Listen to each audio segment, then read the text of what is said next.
The product looks great, looks modern, has a good user experience. People enjoy using the product. They appreciate the product. They understand the value in it. They really benefit from it. As long as they have the need for this solution, they're going to be a user. Your user is arriving with a problem. It might be difficult to solve. They might be frustrated because they're looking around at different solutions. It's not always easy finding the right solution to your problem. You have to think about what makes sense to the user. Could it be the number of meetings that they have? Do they pay for number of meetings? Do they pay for memory or storage, or do they pay in credits? So AI is becoming a topic where we're talking a lot about pricing, and it's usually usage-based pricing in AI.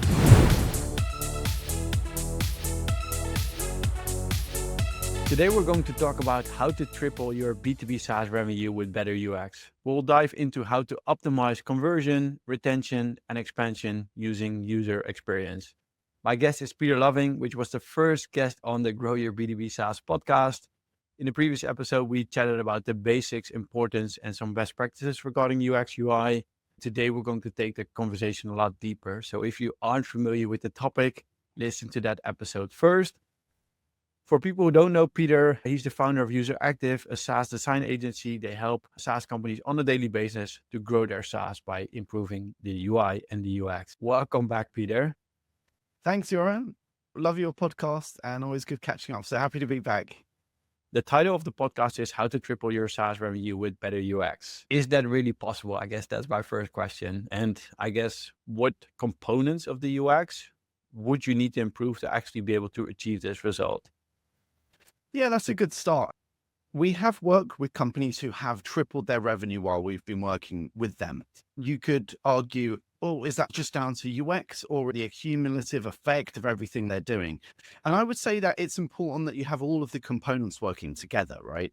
If you do have a substantial amount of visitors to your website and you have a high ACV and you have a lot of paying customers already, say you're at 5 million ARR, when you make small adjustments that have what might seem like small percentage gains or increases, that can actually impact revenue quite a lot.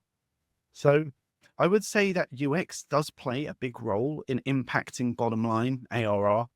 However, you want it to be part of your overall strategy, right? So it fits in with all of the other stuff that you're doing, like your go-to-market, product thinking, and your general sales and marketing activities. It's one lever in a whole range of things to increase your revenue. Yeah, and you mentioned marketing, go-to-market. So when we talk about UX, we're not just talking about the actual application, but we also have the website sometimes. Like you really go from what do they see first to how they actually end up as a paying client. We're interested in delivering an excellent user experience. If your product experience is amazing, that helps with converting paying users and retention. But we want to make sure that as many people can get value from your product, sign up as possible, because we don't want to miss out on those users who are a really good fit from getting value from your product. So that takes us back to the website. Are we communicating it effectively? Do we have the right mechanism to get users to convert, at least to get a demo or a trial? We work on that whole life cycle from the moment the user is aware of the product right through to the product experience itself. For people listening and they want to start tripling their revenue, we'll start with website conversion rate. How can a company increase their website conversion rate? This can vary from product to product, but there are general principles that apply. One of the things I like to lead first with is show your product on your website and show it off in its best light. Take features or elements of the UI that communicate the value in your product. Usually visitors are coming to your website looking for a solution to an issue or a challenge or problem that they have. It's your job to present the benefits and how it solves that solution quickly and easily. I'd recommend showing the product, show it in its best light, your best visual aesthetics. If you need to create a graphic that has elements of UI and also communicate some other factors to give a better picture of the solution, then do that. And the other thing that I see frequently is not necessarily a very clear route to sign up. You'll be familiar with this, Joran, when you see like software websites, they might have book a demo or like free trial, or you'll see something like book a demo or talk to us. We see that as giving too many options. There's one route we want visitors to take, and that's to trying the product and validating, is this the product to solve my problem? So we want to remove optionality so they don't have to think about the right way to go and focus on one CTA. So removing conflicting CTAs, conflicting information. Sometimes there's too much information in a hero section, too much messaging, ambiguous messaging. We want to get it focused and have a really focused call to action. Yeah. When you talk about reflecting CTAs, do you mean above the fold, or do you also even mean in the header? If I look at our app, everybody wants to sign up right away. They might want to talk to me before they do so. What would still be? I recommend the approach of having one option. In the header, we'll still say, have that free trial sign up. Sometimes I got the impression that people are worried they'll miss out, right? And I'm talking about the SaaS founders or teams. They're worried they'll miss out on a visitor converting if they don't have the right action. That's where you get optionality coming in. What if they don't want a free trial? What if they want to speak to us? Let's put speak to us. Or what if they just want a demo? There might be the case they want a conversation, but especially if you're product led, lead with the free trial, get them in the product because they're there at that moment. It's contextual. If they want to speak to you, you're postponing the interaction because now they've got a book time to talk or fill in a form. If it's an important step, you can always have something in the onboarding flow or something in the product where you connect with them and see if they want to still book a call. We want to get them in the product. That's what we advise. There's not a one size fits all. You need to understand the nuances of your user buying journey. We test things to see what works, but we tend to lead with this. Go straight for the thing you're looking for, straight for the conversion. That's super relevant for product-led growth companies, right? Like, I guess maybe it even applies to sales-led companies. Then you would probably advise have to book a demo, the main call to action, and nothing else. Yeah, that's what we do. Our job is to do the product justice. You have a great product. We want as many people to get the chance to see that as possible. If your route is a sales-led approach, we're trying to convert that demo and remove any friction or reservation as to why they wouldn't book a demo. So we're showing the product in its best light, helping them visualize their success and validating, hey, this looks at least like one of the best options for us. We want to try this and go straight for the book a demo and make that as easy and quick as possible. Mm-hmm. It's interesting because we did the opposite lately. We're a small team. I still do a lot of the sales calls. My calendar gets filled up pretty quickly. So what we actually did is we added a little questionnaire before people could book a demo. So it allows me to book the demo with my right ICP, making sure that they're a fit. Well, what do you think if you're a small team? Is that still a good thing to do, or you would just say, keep it as simple as possible? There's always good reasons to get more information. I'd be interested in how that worked. Do you find that helpful when they book a call and you have a bit of info about them and you just validated? And I guess there's another part to this question is did you create this step because you were having a lot of unqualified demo calls? Yeah, it was the latter. We had a lot of unqualified demo calls. So what we did now is we created 3 pages. First, book a demo. They needed to add a couple of questions. If they're unqualified, they would go to a page where we'd give them a pre-recorded demo and an interactive demo. And if they were qualified, they would see my calendar, and then we would have it embedded on our site with the values on why they should book a demo. I think it sounds like a cool approach. So the people who qualify, who are a really good ICP fit for you, book a demo, and the ones who that you're not quite sure of, you validated them, and maybe not the ideal fit. They can go to a recorded demo. So there is this nuanced approach. I think it's quite good to qualify them.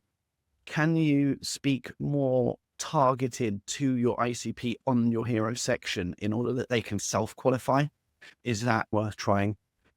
Ultimately, it comes back to finding the right fit. There's a benefit to having one-step approach. It's easier to test. If you have 2 options, then sometimes are we getting these results because of this option or that option? UX is always a journey of iteration and improving to get to your best solution.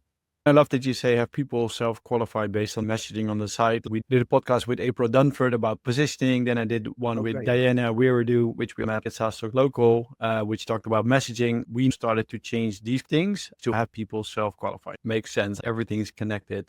That sounds good. The most important thing is iteration of improvements all the time. Each step you're learning and each time you're refining, it's getting better. That's pretty much the typical UX process, UX journey. Nice. Let's assume we have one call to action. We removed all the conflicting CTAs. People sign up. How does a good onboarding flow look? How can we make sure people sign up and complete the process? This is a good topic to spend time thinking about and understanding. I think, first of all, you really want to understand your ICP, know them well, know the result that they're looking for, know why they're coming to solve that problem. Once we know the user and we understand their journey and we know how they want this product to work for them, we try to reverse engineer that. We build a journey that gets them through the steps that they want to see as quickly as possible. There are many different variations of product nowadays and approach. There was micro SaaS, there's ERPs, which are huge products, which still need training and onboarding. There's sales led, there's product led. What you need to do is really to focus on the best fit for your product and ICP. We're starting to see more in the AI space of AI assisted onboarding. It's really worth taking the time to think it through, make it logical, intuitive. I always gave this analogy of onboarding that it should be like the experience of when you arrive at a 5-star hotel. When you arrive at a high quality premium 5-star hotel, you are treated in a really special way, and all of your problems are taken from you straight away. So you arrive tired, you have luggage, you come to check in, they take your luggage, they check you in, they explain to you what you can expect in the hotel, where you can go, where the restaurant is, what's for dinner, if there's a gym, what the events are. They take your bags to your room. You feel well looked after, get a great idea of the facilities and what you can do at this hotel. And we try to do the same experience in the product. Your user is arriving with a problem. It might be difficult to solve. They might be frustrated because they're looking around at different solutions. It's not always easy finding the right solution to your problem. They're checking out Redditus. They might be thinking about all of the elements, uncertain about affiliate management and affiliate campaigns and what platform should I use and is Redditus the right ones. If you can put them at ease by giving them a great user journey, addressing those potential concerns, by knowing what they are, you can address them rather than taking an educated guess or showing them around things that you want them to see in the product or features you think are the best features. Then I think that's a good start. That's a good approach to it. So that's how we tend to approach the task of creating a good onboarding flow. So in the end, you want to get them addressing their concerns while doing the onboarding. And in your opinion, we have an onboarding process where you go through these steps where we ask them a couple of questions, like what are they looking for, addressing their concerns. Then they end up in an empty dashboard. Like that's probably the biggest thing within SaaS. What are your thoughts about empty state dashboards? We do empty states. That's a common problem, especially if you have a product that deals with data. Every new account doesn't have any data until they start doing work or connect some integration where their data comes into your software. We want to give an experience that's a representation of what it would be like when they're using this product for real. The very first time they use it, you don't get that feeling because they don't have the data. So it's almost like they've got to figure out what would this be like if we're actually, when we're in the process of using with our real data and with our real users and everything like that. There's a number of ways you can approach this. One is quite a traditional way is to give some demo data, or at least if you have a dashboard in your product, show what the dashboard looks like with dummy data. The other way is to populate your dashboard with a journey, get them started on the journey to getting their first data or information in that screen. This is quite good because what it does is it gets your user engaging in the workflow. And we like to do that as soon as possible. The sooner the user is engaged in the workflow and they're starting to do things, the more they get lost in the product, exploring and thinking, oh, this is cool. Oh, and then you're trying to activate them at that time. We like to get them involved in the product. There's no better time to do it than on the first visit, because if they see an empty screen and it's not very compelling, the risk is that they leave that free trial. And once they've left, I think the percentage that actually come back, they're only 30%, something like that. So you want to really keep them in that journey, try to get them engaged, try to get them a really good sense of the ease of using your product, the value of the product and some of the powerful features that you have in there. Yeah. If I pull things back to Reddit, it's quite challenging. For example, we help them to set up an affiliate program and an in-app referral program. Both are something where they need to install a track script, a snippet, connect Stripe, for example. So it's not easy to set up. They need to do certain things we struggle with. Do we need to start showing them dummy data? Do we want to get them to install things like super quickly, but they're not 100% sure what they actually get out of the platform? Yeah, it's tough. I can talk through how we've approached this before. One is, if I ask you, Joran, what's the ultimate result your ICP is looking for when they sign up to Redditors? The total result is MR, like extra MR. So what we do is we help them to create word of mouth, either with users recommending them or affiliates recommending them. Both have to convert new signups, which convert into paid clients. Our pricing is based on MR generated via Redditors. Yeah, that's a great way to frame it because it's direct ROI, right? Yep. They use Redditors and ultimately they can increase their MRR much more than what they pay for your platform. We understand what they're looking for. So we try to frame it this way. Sometimes, especially when there's friction, like a tricky integration, that they land in the product, we know that they are looking for the result of growing their MRR. So we're going to present them with that. Thank you for signing up for Editors. We are going to help you grow MRR. Here's how. You could do this in a number of ways. You could show them just a light example. This company signed up for Redditors and in 6 months increased their MRR by 3x. Let's get started to show how we can do this for you. And then they start on the journey. And you can explain the steps a little bit. And then the thing is, what you're doing is you're psychologically framing the result for them. Because we know that they're about to hit some friction and we need the psychological advantage to get past that friction. If they don't have it, they'll hit the friction and they might leave. They might not really think, oh, is this going to be worth the effort to get through this? We hit them with that and help them appreciate that. Hopefully that pushes them through, or at least it helps push them through that friction moment. What we've done in other cases is the user journey for product adoption, like I was talking about before, about how we want them to be involved in the workflow and engaged quickly. One thing that we can do is make the integration workflow enjoyable and impressive as possible. We've done it before. We said, we're going to take you through a process of connecting your app. So whichever platform it is they connect, whether it's a CRM or a billing platform or something like that. Here's what we're going to do. And here's how we go. And we design a journey. They feel like they're going through an experience and we enable them to invite the people they need to invite onto that journey. And we guide them through it. If they need to input code, we show them how to do it. We've done this before where we onboarded a developer. So you invite the developer comes in, they have their own onboarding flow in the context of their journey. So it makes sense to them. Those things can help. And in the meantime, that might take them a little bit of time. In the meantime, maybe we do give them this kind of demo dashboard of a good use case.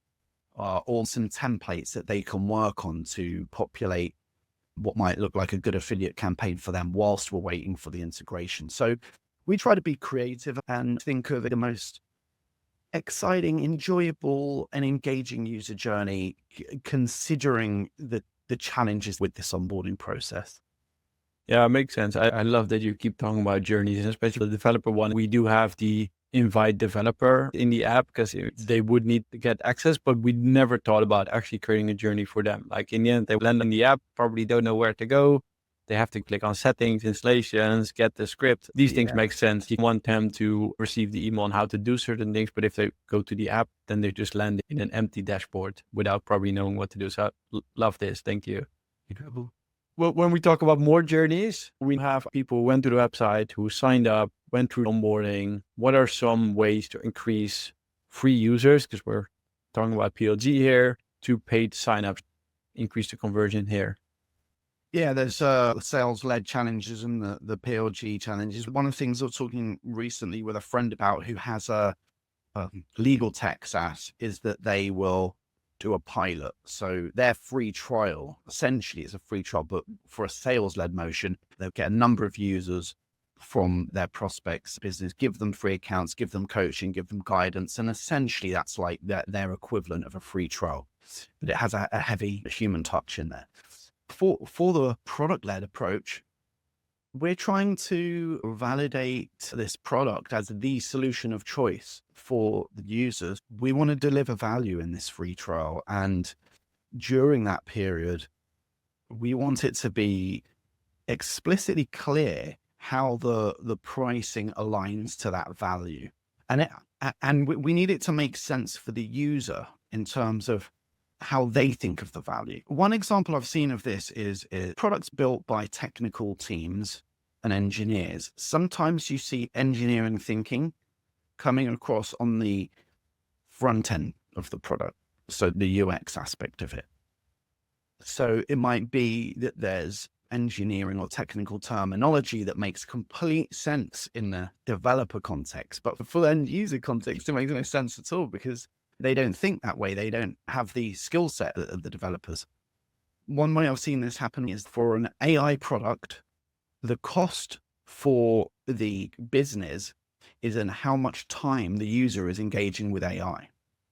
And then pricing presented to the user would be like, okay, if you use this amount of time, you get billed $100 per hour or something. However, in this example, that could make no sense to the end user because they don't care about the time. They just care about the result. So you have to think about what makes sense to the user. Could it be the number of meetings that they have? Do they pay for number of meetings? Do they pay for memory or storage, or do they pay in credits? So AI is becoming a topic where we're talking a lot about pricing, and it's usually usage-based pricing in AI. But I just use that as an example. It's about, the first thing is making the billing logical and tied to the value for the user, so they understand what they're paying for and why. And I think that's one of the fundamentals in that onboarding free trial to paid conversion. Yeah, it makes sense. In the end, they don't care how many API calls you do towards an AI. They want to get value out of your platform. That's a good example. You might pay based on API calls. It's a cost for the business, but the end user doesn't necessarily even know what that is. Are you struggling to find people and companies which have access to your ideal customer profile? At Redditors, we just launched a second side of the marketplace, which allows you to search, filter, and contact B2B SaaS affiliates which have access to the audience you're looking for. We do this by leveraging first-party data sources. Want to learn more? Go to getredditors.com. We now went from converting them into a paid client. Like, what kind of effect could UX UI have on retention? I think this is where UX plays a really powerful role. You've got the basics, the fundamentals, which are, if the product looks great, looks modern, has a good user experience, people enjoy using the product, they appreciate the product, they understand the value in it, they really benefit from it. As long as they have the need for this solution, they're going to be a user. Where UX can really hurt retention is it's confusing. Navigation is not logically set out in the product. The user journeys, they don't flow completely. The product looks dated or clunky. People that often show me the product and ask for pointers, these are the classic things that they always say. Oh, we don't think our UI looks dated. We think it's a bit clunky. We've got a few competitors who have a sexier looking product, and we're aware we're probably losing customers to some competitors. So that's, in its fundamental form, that's the power of a great UX, differentiation for your product. If they enjoy using the product, they're usually proud of that, and they usually want to share it with their team or with other people. Oh, we found this great product. We really love this. It really helps. UX becomes really powerful during that stage. I argue that onboarding is a retention aspect. Great onboarding promotes retention. If you get the onboarding right, you get that buy-in, you get that engagement, that lends itself to better retention once they're in the product. I usually say focus on your core product workflow. Where do users spend the most time in your product? What's the most common task for them? What's the common workflow? Where do they collaborate most? with other people. Those are the areas where we spend the most amount of work on, making that core workflow extra seamless, smooth, really great, easy to use, and enjoyable. So they don't even need to think, but they're just navigating around and having a good impression of your product and getting the results they need. Yeah, it's really nice. You brought it back to onboarding, right? If you onboard them like a 5-star hotel, they have a really good experience from the beginning, which helps, of course, to convert them into paying client, but which also keeps them more happy once they actually start paying. Definitely. I guess, I mean, you mentioned it already. How do you prioritize features, or do you do certain things that drive customer retention? But you mentioned like check common flows, focus on the UX, make it as enjoyable as possible. Is there anything else retention wise we need to take into account? Yeah, definitely. Where you're talking about features, that relates a lot to product management overall. So we want to make sure the right features are in the product, the features that cause users to stick are there within the product, and the necessary screens in the right order. I've seen this in products before. You might have the right screens in your product, but they might be mixed up in a weird order that's like hard to navigate. It's not great for users. And of course, that's gonna be an inferior experience to another product that has the right screens laid out in a really logical order with good flows between them. The feature set is really important, and how you present that feature set is super important. One screen that I love to focus on is the main screen when a user logs in. I usually call this a dashboard of some sort or an account summary. I really promote this idea, if it makes sense for your product, that a user, when they land in your product, should see a summary of their accounts.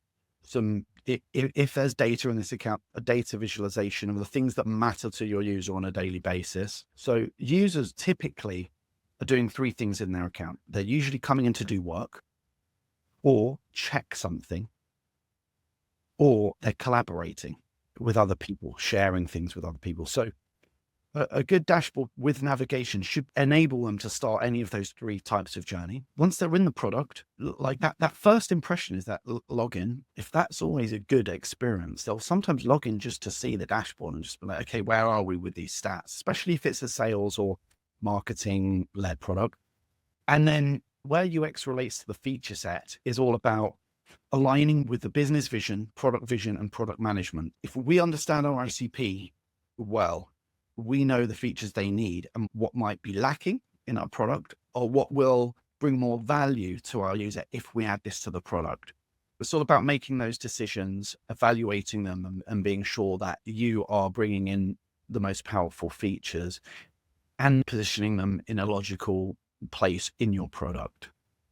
So just a couple of quick tips on this is, from onboarding, you want to quickly move into activation, right? But if you have a good feature set, you want to be activating users on those features as quickly as possible. So what you mentioned earlier on about empty states, that really helps. Each empty state is an opportunity to convert them into activation on that feature. And then also your navigation for your main nav for your product should lay out the most valuable features in order of how valuable they are to the user and how frequently the user uses them. You should also only have 3 to 7 top level menu items. So you get some products that get a really long nav, right? And then sometimes when you're adding new features, you're thinking, oh my goodness, where are we going to add this feature? Because we've already got like a crazy menu here. I've even seen companies add really good features into the settings. And I'm thinking, that's crazy. This is a valuable feature. You need to be showing it off in the product so users can get activated. It's important to categorize your navigation in a logical way, group elements, group feature sets together into common workflows, and have that great experience when you log in, and a strong navigation that promotes activation throughout your product. Those are some core things that we like to think about when we're reviewing a product for improving and increasing retention.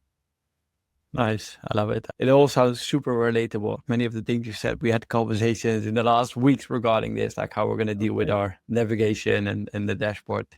Yeah, I try to talk about it in this like top level way because they tend to be common themes for most SaaS companies.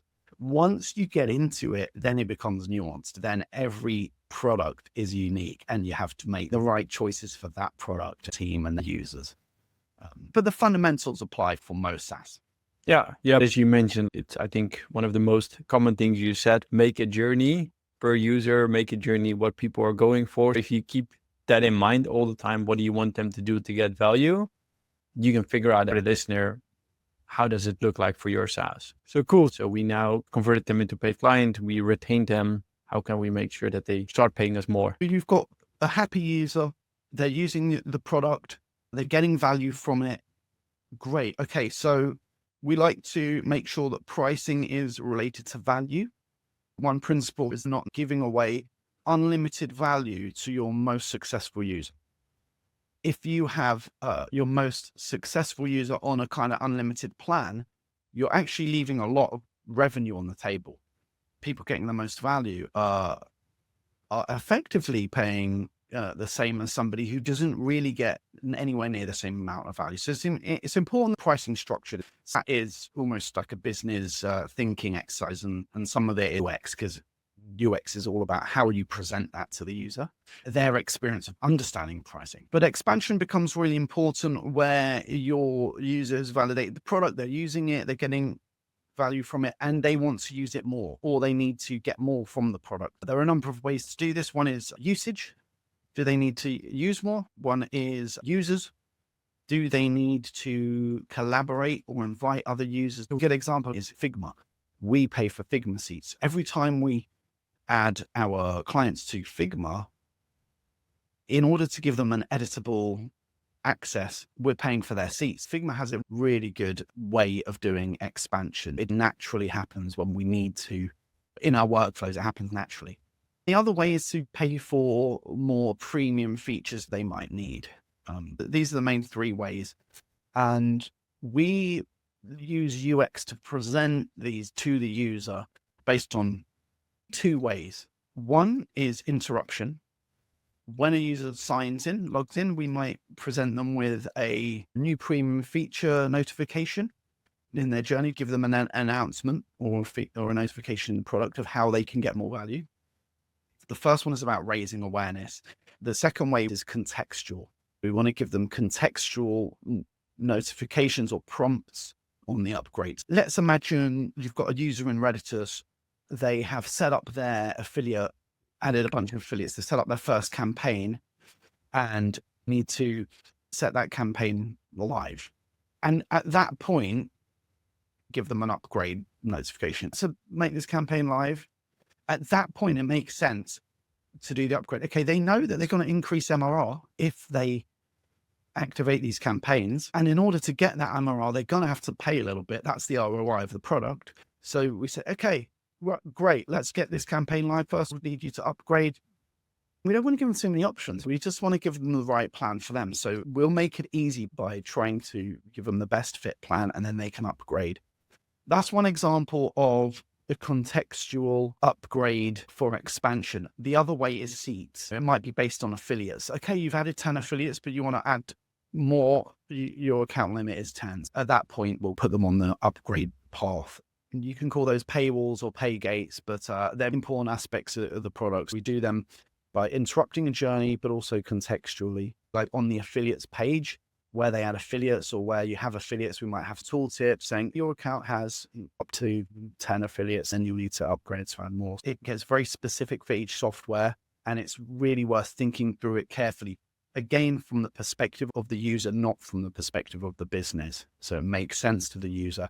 And there's so many opportunities for expansion. Having those presented and communicated effectively within your product so that it raises awareness of the user and sometimes desire within them too. You interrupt them at the right moment in their journey where it makes sense to upgrade them. Not too early, not too late, but at the moment they're able to get value, you could interrupt them. Yeah, that makes sense. It's good to do things that raise awareness. Sometimes they expect that, or when it comes, it's not a surprise because they understand already. So you might plant a seed for that, like in onboarding, once they start to get activated. That's the way you want to think about it. You could take it back to the hotel analogy, right? Once you're in a hotel, they might say, would you be interested in booking the spa? It's an example of expansion. They're just raising your awareness of the great facilities. And if you want to book something, you can, and therefore That's an upsell for them to get more revenue. That's an analogy for within your product, how you can think of it. Nice. And one thing, for example, we're working on, so it's a bit of a selfless question. We're now building an in-app referral program for SaaS companies where they can just click on a button, then a pop-up will open up. We generate a link for every user where they can recommend the SaaS.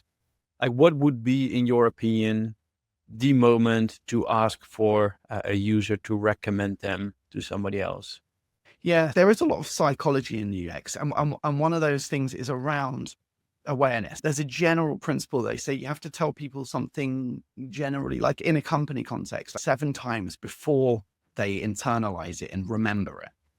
We think way a little bit in the product. Like you raise the awareness a few times so that when they get to the right point for that thing, they can do it. The best time to get a testimonial is the moment your customer has really got a sense of value and they feel like, oh, this was great. We're really happy we invested in this thing. Bam, that's the time to hit them with the testimonial, because that's when they're enthusiastic. If it's too early, oh, we don't know if this is good yet. Once they're really happy, if they're really happy with the result, but you don't ask them for a testimonial, later on, the enthusiasm just goes back down. It's like a wave. A few months later, you could go back and say, hey, can we have this testimonial? They'll say, oh, yeah, sure. And it'll be good, but it won't be enthusiastic like it was at the highest point. So you want to ask, same for referrals. You want to do it when they feel this is a great product. This helped me. And I can think of a few other people this would really help. And I know it would, because it's just helped. So for affiliates, it might be after you've got your first affiliate revenue or a successful moment with the product. You also want to incentivize that. So what can you give away? There's 2 thoughts. They're like, hey, Redditors is great. We just got that first bit of MRR. That was the whole reason we signed up. We're starting to get that. So, oh, this was a really good decision. And it's also, oh, cool. We're going to get a discount if we just refer this. I can think of a few people. Does that match up with how you've been thinking about it? 100%. We provide the embed towards SaaS companies. So we've been thinking about, like, how can we trigger it at their wow moment, their value moment. So that's definitely something we've been thinking about. Awesome. There's no reason why you only need to do that once. You can reinforce that message, because sometimes it takes a few times seeing something for it to be internalized by a user. Cool. We are running to the end. Before we close off with the 2 famous questions, if you had to summarize your best advice on UX in 1 sentence, what would it be? Oh, I would say if you are designing product, you should try the product, understand the user, but also be the user. And that's hard because sometimes you don't have objectivity because you've been working in it. But getting inside the mind of your users is the most valuable thing you can do. Great. Eat your own dog food, drink your own champagne, however we call it. That's your own it. Cool. We're going to close with the 2 famous questions. So when we talk more general on growing a B2B SaaS, for SaaS founders now on a journey from 0 to 10K MRR, what kind of advice would you give these founders? The advice I would give is the mindset of 0 to 10K MRR is the absolute starting point. Probably you're running a marathon. The wonderful thing about getting some revenue in is you're validating that, hey, you're onto something. People will pay for this thing.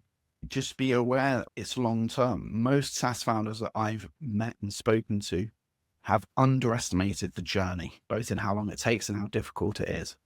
Celebrate the win from 0 to 10, but also have this mindset of you're continuously improving. It's a journey. It's not necessarily a destination. You're always working on one step to improving your product, improving what you deliver, offering more value and building your business. That long-term mindset around bringing value to use is what I'd recommend. Nice.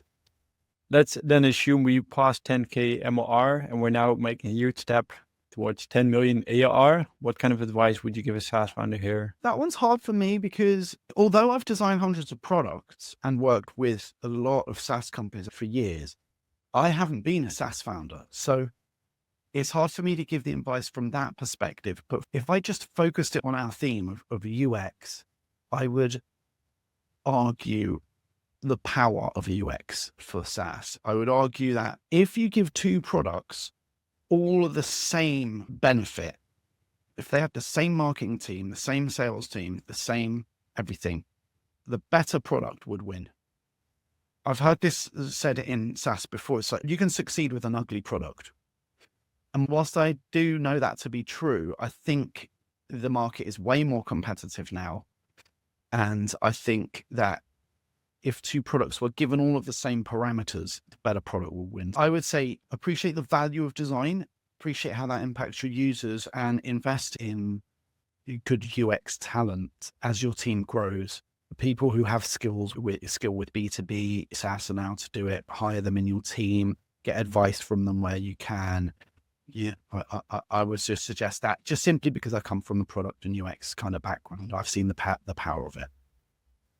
Nice. Thank you. Let me see if I can summarize. So when we talk about UX, it has to be part of the go-to-market strategy. Make sure you communicate effectively, some best practices with the website, show your product, communicate your value, present the benefits, have people self-qualify themselves. When people sign up, build a journey through the steps they want to see, make it like a 5-star hotel, addressing their concerns. In the end, a great onboarding will help to boost retention. When we talk about dashboard, think about showing dummy data, populate a journey to get data, show the end result and examples, really try to frame the result, make the integrations as enjoyable as possible. And again, design a journey per user, show how the pricing aligns with the value, focus on their goal with the product. When we talk about navigation, focus on the most important features and list them value-based. Check most common flows, focus on the UX, make it as enjoyable as possible. When we talk about expansion, what do they need to do? Is it inviting users, increases usage, more premium features? Really think about their journey and then try to see if you can present it either via interrupting them or in a more contextual way. The moment of asking for a testimonial or a referral is when they actually achieve value, so don't do it too soon. Some common mistakes on the website, giving way too many options. So remove conflicting call to actions, not keeping them engaged in a free trial, because if they leave, there's less chance they would come back. Not thinking what makes sense for the user, not keeping actual value in mind, or having retention-wise, having a clunky product, confusing journeys is not going to help you.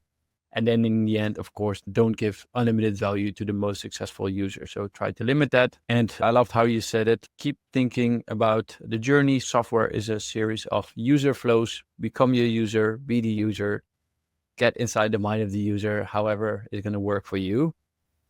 Then when we talk about 10K MR, celebrate the wins. It's a journey. It will take longer than you think, and keep this long-term mindset. Wow. Did I say all that? You did. If people want to get in contact with you, how can they do? Yeah, you can add me on LinkedIn, Peter Loving, or visit us at useractive.io. Nice. I will do the pitch for you. I know you do free calls, or at least, how do you call them? UX audit. UX audits. So you started doing that at SaaS a couple of years back. I will add a link to the site. Keep this in mind if you're listening, because Peter is be able to, and his team is able to give you good feedback in a really quick and easy way. For people listening on Spotify, please leave us a review if you haven't done so, and answer the poll we add on there. Always happy to hear what you think of it. Thanks again for coming on, Peter. Thank you. Really enjoyed it as always, Joran. Cheers. Thanks. Thank you for watching this show of the Grow Your B2B SaaS podcast. You made it till the end, so I think we can assume you liked this content. If you did, give us a thumbs up, subscribe to the channel. If you like this content, feel free to reach out if you want to sponsor the show, if you have a specific guest in mind, if you have a specific topic you want us to cover, reach out to me on LinkedIn. More than happy to take a look at it. If you want to know more about Reditus, feel free to reach out as well. But for now, have a great day and good luck growing your B2B SaaS.